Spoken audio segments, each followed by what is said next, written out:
Shalom, selamat malam Bapak Ibu Saudara yang dikasihi Tuhan Yesus Kristus. Selamat kita berjumpa kembali dalam renungan pada malam hari ini. Kita bersyukur karena kebaikan Tuhan, kemurahan-Nya selalu kita terima setiap hari. Tuhan yang menyertai dan memampukan kita. Sebelum kita mendengarkan kebenaran firman Tuhan, mari kita berdoa. Bapa kami yang di surga, Bapa, dalam nama Tuhan Yesus Kristus, Tuhan yang ajaib, yang penuh kasih, Tuhan Juru Selamat kami. Terima kasih untuk penyertaan-Mu yang telah memampukan kami dalam mengerjakan segala tugas tanggung jawab kami. Kami juga berterima kasih, bersyukur kepada-Mu untuk kekuatan yang Tuhan berikan dalam persoalan yang kami alami. Saat ini kami mendengar sabda firman-Mu, urapi kami supaya kami mengerti dan mentaati akan setiap kehendak-Mu. Dalam nama Tuhan Yesus kami berdoa. Haleluya, amin. Saudara yang dikasih Tuhan, ayat firman Tuhan saat ini terdapat dalam kitab Hakim-Hakim pasal 21 ayat yang ke-25. Tertulis demikian. Pada zaman itu tidak ada raja di antara orang Israel. Setiap orang berbuat apa yang benar menurut pandangannya sendiri. Saudara yang dikasih Tuhan, setiap negara punya aturan bagaimana menyetir kendaraan. Di Indonesia misalnya, kita menyetir kendaraan di posisi sebelah kanan dan melaju di jalan pada jalur kiri. Tapi kalau kita pergi ke negara lain, misalnya Jerman, maka aturannya berbeda. Setir ada di sebelah kiri dan kita harus melaju di jalur kanan. Adanya perbedaan ini membuat kita harus beradaptasi supaya tidak salah jalan. Seandainya kita tidak mengikuti aturan dan mengikuti kebiasaan kita sendiri, maka kita akan bertabrakan. Dalam hidup ini, saudara, ada aturan yang dari Tuhan. Tapi seringkali pikiran kita menolak. Kita ingin mengikuti aturan kita sendiri. Dan keadaan seperti ini, kalau kita selalu mengikuti kebenaran subjektif berdasar pikiran kita, maka kita tidak akan pernah nyambung dengan sorga. Dan sadar atau tidak, kita sedang menghancurkan diri kita sendiri. Yang mungkin saja tidak kita rasakan sekarang efeknya, tapi akan kita alami dan rasakan nanti ketika kita meninggal dan harus berjumpa dengan pengadilan ilahi. Dalam kitab Hakim-Hakim 21 ayat 25 ini tertulis, pada zaman itu tidak ada raja di antara orang Israel. Setiap orang berbuat apa yang benar menurut pandangannya sendiri. Pada zaman Hakim-Hakim, bangsa Israel saat itu tidak punya raja, dan tiap orang menjalani kehidupannya sesuai versi kebenarannya masing-masing.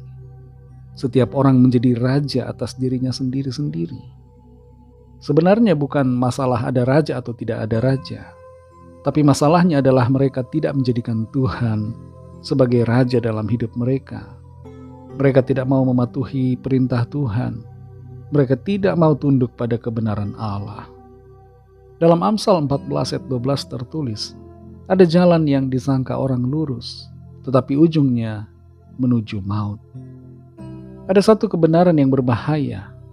Kebenaran apa itu, saudara? Tidak lain adalah kebenaran menurut versi kita sendiri. Sebuah kebenaran yang membuat kita merasa bahwa kita berjalan di jalan yang lurus, jalan yang benar, padahal sebenarnya kita sedang menuju pada kebinasaan. Kebenaran yang berbahaya adalah kebenaran yang subjektif, yang didasarkan pada pemikiran kita sendiri-sendiri, bukan pada kebenaran yang sejati, yaitu Tuhan. Memang dalam hal tertentu, saudara, kebenaran sepertinya punya banyak versi. Misalnya dalam hal memasak, setiap juru masak punya resepnya sendiri-sendiri. Setiap ibu rumah tangga punya caranya masing-masing.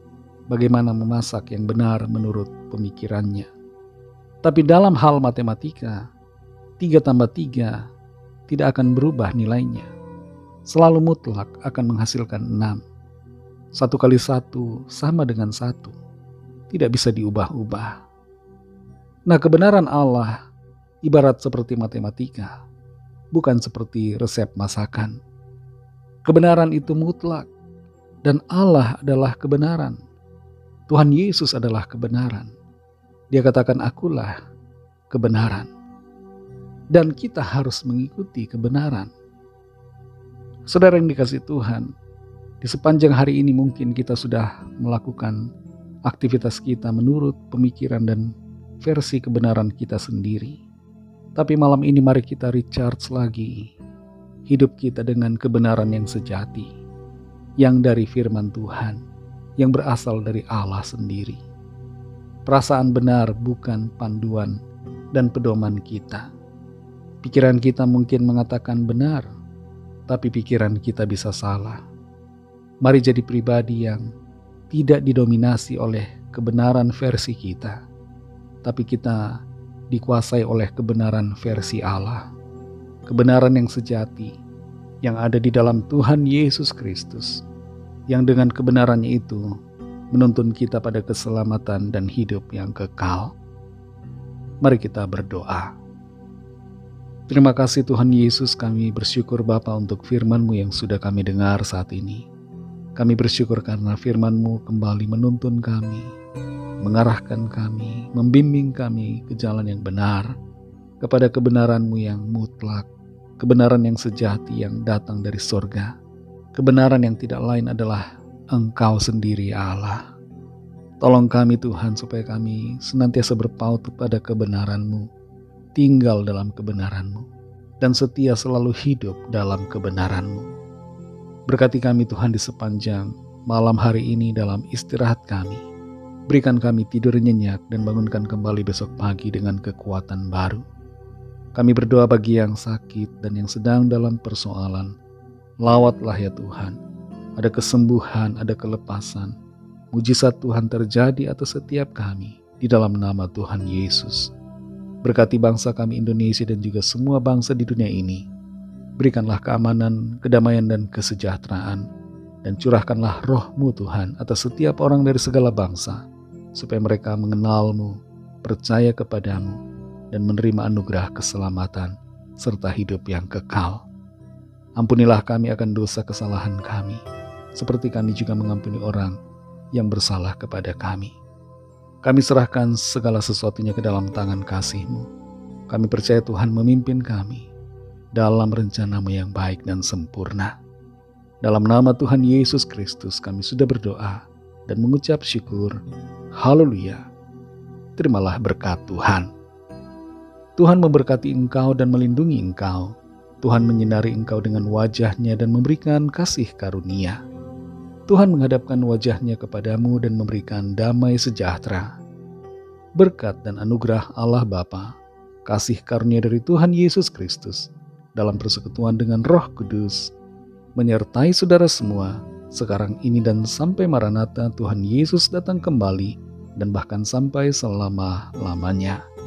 Dalam berkat nama Tuhan Yesus Kristus, haleluya, amin. Puji Tuhan, saudara yang dikasihi Tuhan. Saya percaya firman Tuhan menjadi berkat dan kekuatan buat saudara semua, dan Roh Kudus akan menolong saudara untuk lebih lagi memahami kebenaran firman Tuhan dan hidup selalu dalam kemenangan. Tuhan Yesus memberkati saudara semua. Selamat malam, selamat beristirahat, dan sampai jumpa dalam renungan yang berikutnya.